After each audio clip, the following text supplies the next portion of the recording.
బ్రహ్మదేవుడు ప్రత్యక్షమై మురా ఏం వరం కావాలి అని అడిగాడు.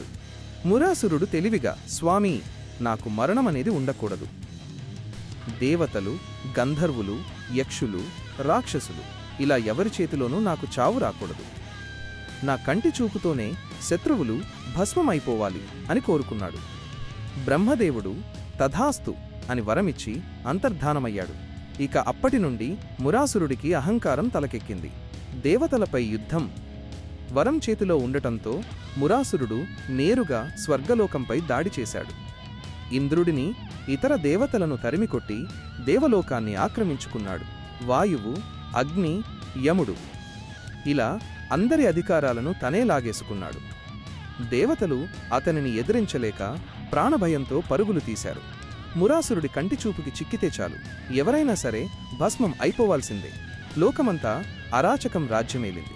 మహావిష్ణువు చెంతకు దేవతలు దిక్కుతోచని స్థితిలో ఇంద్రుడి నాయకత్వంలో పాలకడలికి చేరుకుని విష్ణుమూర్తిని ఆర్తితో ప్రార్థించారు. దేవతల మొర ఆలకించిన శ్రీమహావిష్ణువు గరుడ వాహనంపై అధిరోహించి యుద్ధభూమికి కదిలివచ్చారు.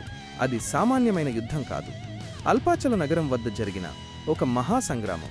రాక్షస సైన్యం సముద్రపు కెరటాల్లా విష్ణుమూర్తిపైకి దూసుకొచ్చింది. మురాసురుడు తన మాయాశక్తులతో ఆకాశమంతా చీకటిని కమ్మేలా చేశాడు. కాని భగవంతుడి తేజస్సు ముందు ఆ చీకటి నిలవలేకపోయింది. స్వామి తన శార్జ్గమనే ధనుస్సును చేతబూని అక్షయమైన బాణవర్షాన్ని కురిపించారు.